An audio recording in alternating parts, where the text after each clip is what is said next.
Hello बच्चों, स्वागत है आपका अपने चैनल डिफेंस ट्यूटर में।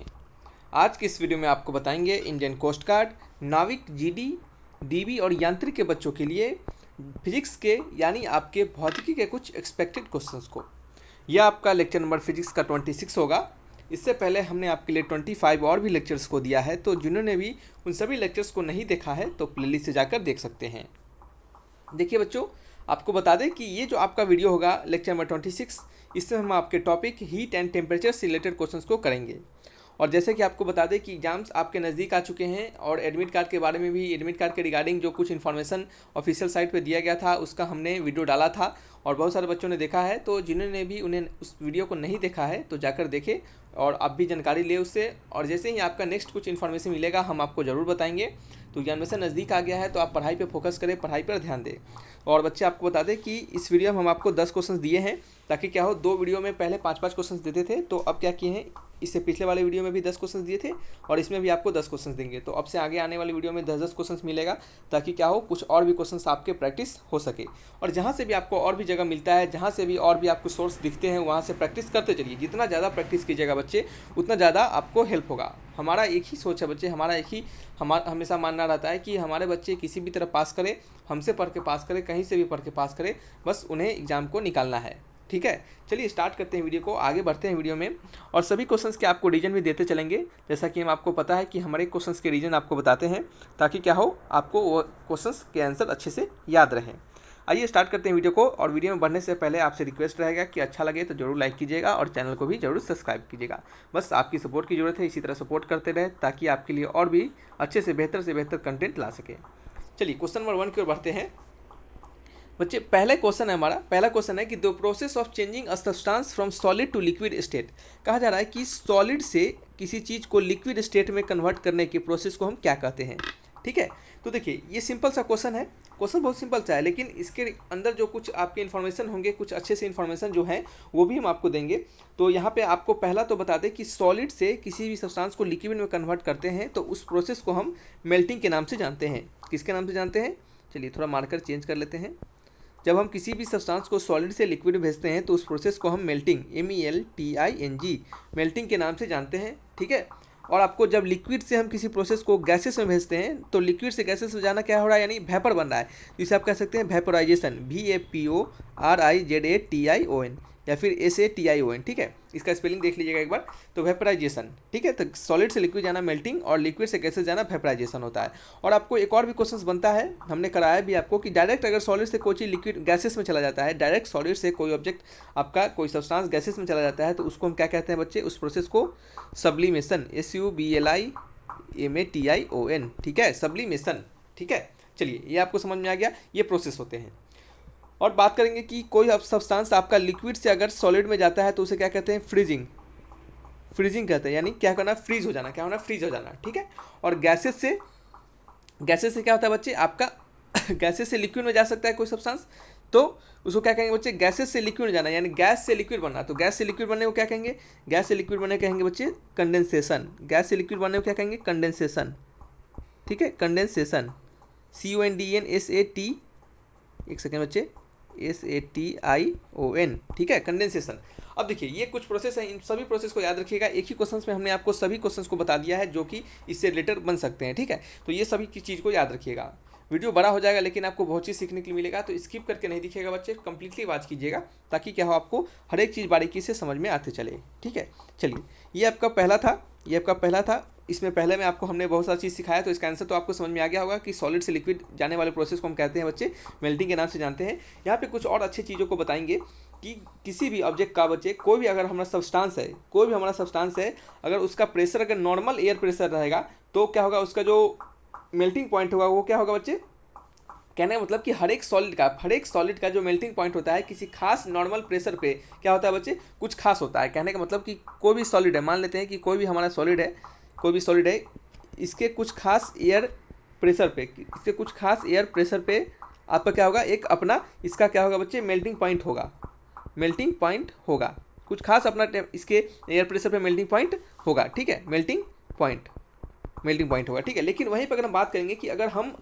ऑब्जेक्ट को क्या करें, हायर एल्टीट्यूड पे ले जाए, कहाँ पे, हायर एल्टीट्यूड यानी ऊंचाई पे ले जाए, लिख सकते हैं यहाँ पे हायर एल्टीट्यूड, ठीक है, हाई एल्टीट्यूड। ये देखिए ये सभी से क्वेश्चंस बन जाते हैं आपको, तो आप इन सभी को बारीकी से सुनिएगा, ध्यान से सुनिएगा कि अगर हाई एल्टीट्यूड पे ले जाएं हम किसी आपके सब्सटेंस को, किसी भी सॉलिड को, तो उसका मेल्टिंग पॉइंट क्या हो जाएगा, उसका मेल्टिंग पॉइंट क्या हो जाएगा बच्चे, लोअर हो जाएगा, यानी घट जाएगा, ठीक है। मेल्टिंग पॉइंट क्या हो जाएगा, हाई एल्टीट्यूड पे कम हो जाता है, नॉर्मल पे नॉर्मल रहता है, और मेल्टिंग पॉइंट जब उसको हायर ऊंचाई पे ले जाते हैं तो हमारा क्या होता है, मेल्टिंग पॉइंट घट जाता है, ठीक है। तो यहाँ से आपको ये दो चीज़ सीखने के लिए मिला, ठीक है।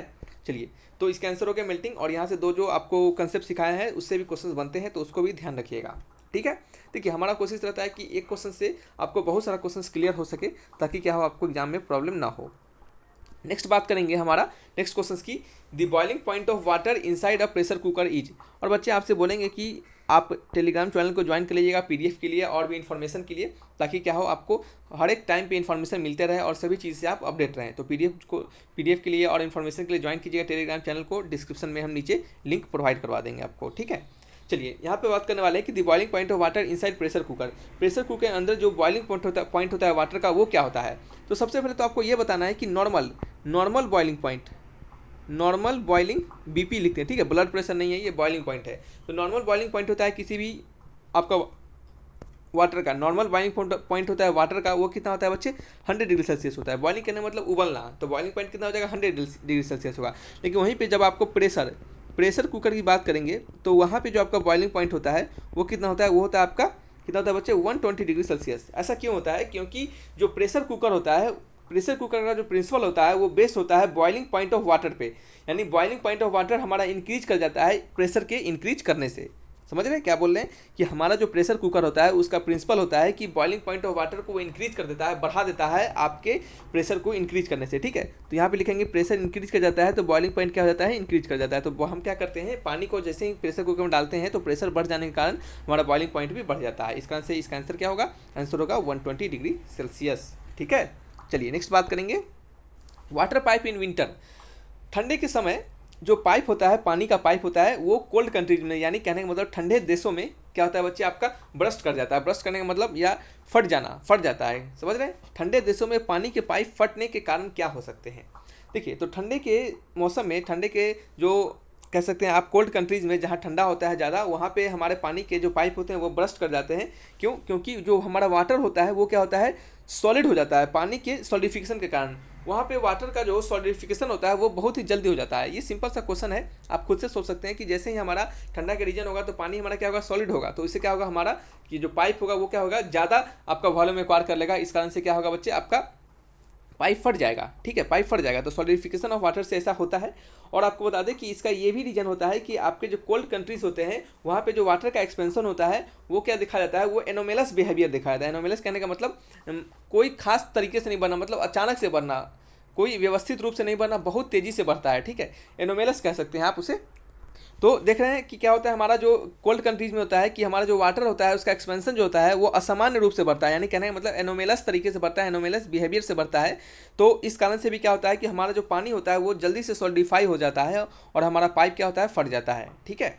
तो ये क्या थे, आपके वाटर के पानी के पाइप के फटने के रीजन थे किसी भी ठंडे देशों में, ठीक है। क्या था बच्चे, कि हमारे जो वाटर होते हैं उनका जो बिहेवियर होता है, यानी उनका जो एक्सपेंशन का बिहेवियर होता है वो एनोमेलस बिहेवियर होता है, मतलब एकदम अचानक से बहुत तेज़ी से क्या होता है, एक्सपैंड करते हैं और सॉलिडिफाई हो जाते हैं, जिस कारण से क्या होता है वो उनके पाइप जो होते हैं वो ब्रस्ट कर जाते हैं, ठीक है।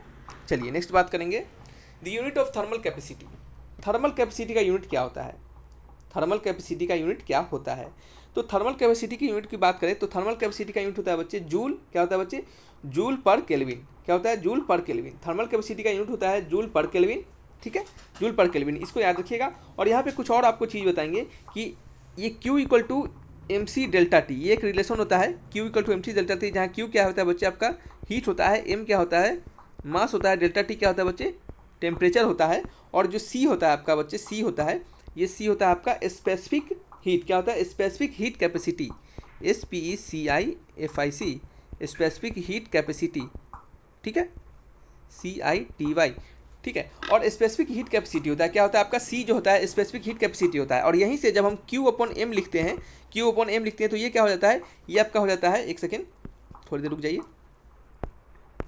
तो देखिए बच्चे, ये जो Q होता है इसको आप अगर Q अपॉन डेल्टा टी लिख देते हैं और आप MC लिख देते हैं तो इसको क्या कहते हैं बच्चे, इस पूरे को कहते हैं हमारा थर्मल हीट कैपेसिटी। ठीक है, क्या कहते हैं, थर्मल कैपेसिटी। तो आप सिंपली समझिए, यहाँ पे आपको कुछ रीजन्स, आपको यहाँ पे कुछ आपको एक और अच्छे पॉइंट को बताने वाले हैं, उसको आप समझिएगा कि Q equal to MC delta T होता है, और Q को हम हीट लिखते हैं, M को मास लिखते हैं, C हमारा स्पेसिफिक हीट कैपेसिटी होता है, और डेल्टा टी को टेम्परेचर लिखते हैं। ठीक है, तो आपको बता दें कि हमारा जो स्पेसिफिक हीट कैपेसिटी यानी स्मॉल जो C है, इसका यूनिट की बात करें तो थर्मल कैपेसिटी का यूनिट होता है जूल पर केल्विन। क्यों जूल पर केल्विन होता है, क्योंकि यहाँ पे जो होता है M इंटू C जो होता है, इसी को हम क्या कहते हैं, थर्मल कैपेसिटी मान लेते हैं, और हमारा जो ये जो वैल्यू होता है इसको मान लेते हैं थर्मल हीट कैपेसिटी, इसको H लिख देते हैं, तो ये क्या होता है, Q अपॉन डेल्टा टी हो जाता है। ठीक है, तो Q होता है हीट होता है, तो हीट का यूनिट जूल होता है, और ये होता है टेम्परेचर का केल्विन, तो जूल पर केल्विन हो जाता है। ठीक है, तो ऐसे समझिए, याद करने के लिए आपको बता रहे हैं। और दूसरा यहाँ पे एक और रीजन दे रहे हैं कि आपको कि जो थर्मल हीट कैपेसिटी का कभी आपको क्वेश्चंस में यूनिट पूछ दे कि थर्मल हीट कैपेसिटी जिसको स्मॉल C से हम डिनोट करते हैं, उसका आपका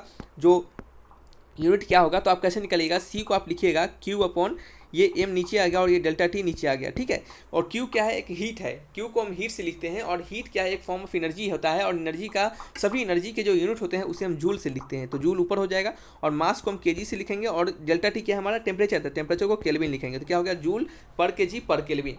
ये हमारा क्या हो गया, स्पेसिफिक हीट कैपेसिटी का यूनिट हो गया। तो ये भी एक क्वेश्चन बनते हैं, तो थर्मल हीट कैपेसिटी का यूनिट जूल पर केल्विन हो गया, और स्पेसिफिक हीट कैपेसिटी का जूल पर केजी पर केल्विन।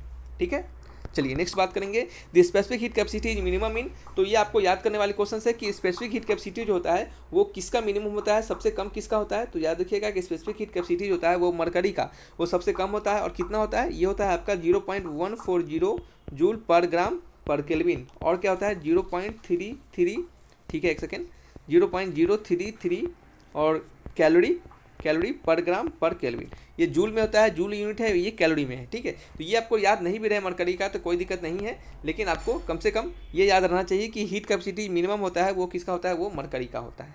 ठीक है, चलिए नेक्स्ट बात करेंगे, the volatile liquid use in refrigerator. Volatile कहने का मतलब वाष्प बनने वाला, जल्दी से वाष्पशील हो, यानी जल्दी से वो उड़ जाए। तो जो वोलेटाइल लिक्विड होता है जिसे हम रेफ्रिजरेटर में यूज करते हैं वो कौन सा है इसमें से, तो याद रखिएगा कि फेरोन जो एक ऐसा वोलेटाइल लिक्विड है जिसे हम क्या करते हैं बच्चे, रेफ्रिजरेटर में यूज करते हैं। और ये क्या होता है, एक CFC होता है। CFC कहने का मतलब क्लोरोफ्लोरोकार्बन कंपाउंड होता है। कैसा कंपाउंड होता है, क्लोरोफ्लोरोकार्बन कंपाउंड होता है, CFC होता है। ठीक है, और ये क्या होता है, रेफ्रिजरेटर में इसे हम यूज करते हैं। इसका फार्मूला, आपका जो केमिकल फार्मूला होता है इस फेरोन का, वो होता है बच्चे CCl2F2।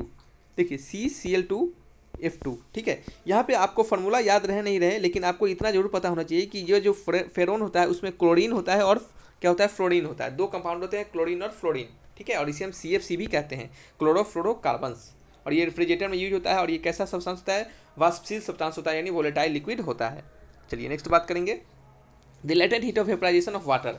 तो देखिए, आपको किसी भी सब्सटेंस के और किसी अदर सब्सटेंस के आपको लेटेंट हीट याद रहे या फिर नहीं रहे कोई फर्क नहीं पड़ता, लेकिन आपको वाटर के लेटेंट हीट याद रखने हैं, क्योंकि हो सकता है कि कहीं इससे क्वेश्चंस पूछ दे, तो आप क्या कीजिएगा, तो याद रखिएगा कि लेटेंट हीट ऑफ जो आपका वाटर का होता है तो वो दो तरह का होता है लेटेंट हीट। एक लेटेंट हीट होता है बच्चे वेपराइजेशन के लिए, और एक लेटेंट हीट होता है बच्चे आपका किसके लिए, एक होता है आपके फ्यूज़न के लिए। ठीक है, क्या होता है, फ्यूज़न के लिए। वेपराइजेशन कहने का मतलब जो वेपर बनाए, वेपर कब बनेगा, जब गैसेस से लिक्विड फॉर्म में जाएगा। और फ्यूज़न कब होगा, फ्यूज़न जब होगा बच्चे आपका, जब आपका कोई भी सब्सटेंस, तो क्या होता है कि फ्यूज़न मीनिंग होता है आपको किसी सब्सटेंस के सॉलिड फेज को हम लिक्विड फेज में कन्वर्ट कर देते हैं, तो क्या कहते हैं उसे हम फ्यूज़न भी कहते हैं। क्या कहते हैं, फ्यूज़न। तो ठीक है, दो क्या होता है, दो होता है, एक पहला होता है latent heat of fusion, FUSION, इसके वैल्यू यहाँ पे लिखेंगे हम, और दूसरा लिखेंगे किसके लिए, वाटर के लिए लिख रहे हैं, और दूसरा होता है latent heat of vaporization, VAPORIZATION। ठीक है, मार्कर नहीं चल पा रहा है बच्चे, क्योंकि ये खुद से बनाया हुआ मार्कर है तो कभी कभी प्रॉब्लम होता है। ठीक है, थोड़ा मैनेज कीजिएगा इसे। तो लेटेंट हीट ऑफ फ्यूज़न, तो दो हो गया हमारा, latent heat of fusion, latent heat of vaporization. ठीक है, तो लेटेंट हीट ऑफ फ्यूज़न की बात करेंगे तो लेटेंट हीट ऑफ फ्यूज़न का वैल्यू होता है बच्चे 334 जूल, और इसे आप लिख सकते हैं 79.7 कैलोरी, 79.7 कैलोरी पर ग्राम।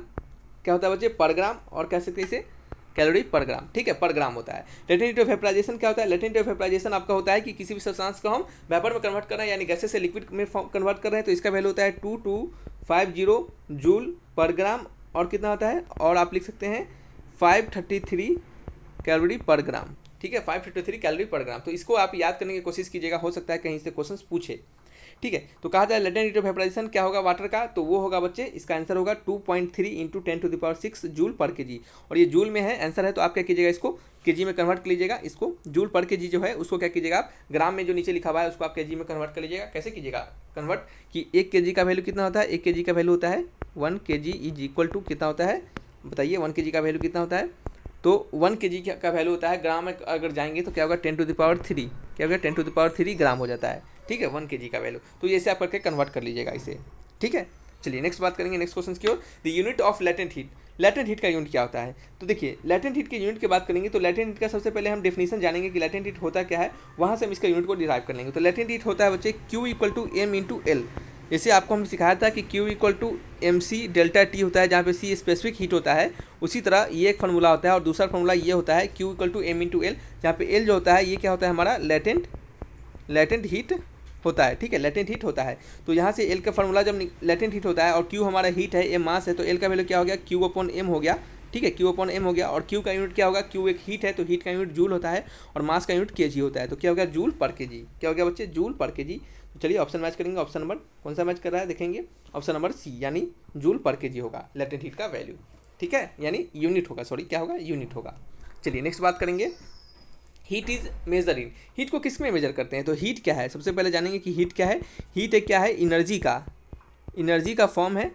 हीट क्या होता है, एक एनर्जी का फॉर्म है, और किसी भी फॉर्म ऑफ एनर्जी, यानी एनी फॉर्म ऑफ एनर्जी, कोई भी एनर्जी किसी भी फॉर्म में हो, उसका यूनिट हमेशा क्या होता है, जूल होता है। क्या होता है बच्चे, जूल होता है, चाहे वो ऑर्गन के फॉर्म हो या फिर चाहे किसी भी के फॉर्म में हो, ठीक है।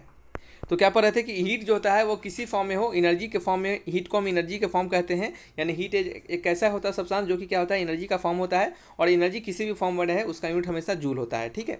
तो चलिए ये आपको आंसर मिला लिए, आंसर क्या हो गया, जूल हो गया, जिसे हम जे से डिनोट करते हैं। नेक्स्ट बात करेंगे कि calorimeter is a device for measuring, यानी कैलोरीमीटर जो होता है वो एक डिवाइस होता है, इससे हम क्या नापते हैं, तो कैलोरीमीटर एक डिवाइस होता है जिसे हम स्पेसिफिक हीट कैपेसिटी को क्या करते हैं, उसे मापते हैं, यानी स्पेसिफिक हीट कैपेसिटी को मेजर करते हैं। और स्पेसिफिक हीट कैपेसिटी क्या होता है, अभी तुरंत हमने बताया था, स्पेसिफिक हीट कैपेसिटी देखिए यहाँ पे Q equal to MC delta T, क्या बताया था हमने, Q equal to MC delta T, कहाँ चला गया, देखिए खोजते हैं इसको, Q equal to MC delta T, ये क्या होता है, स्पेसिफिक हीट कैपेसिटी।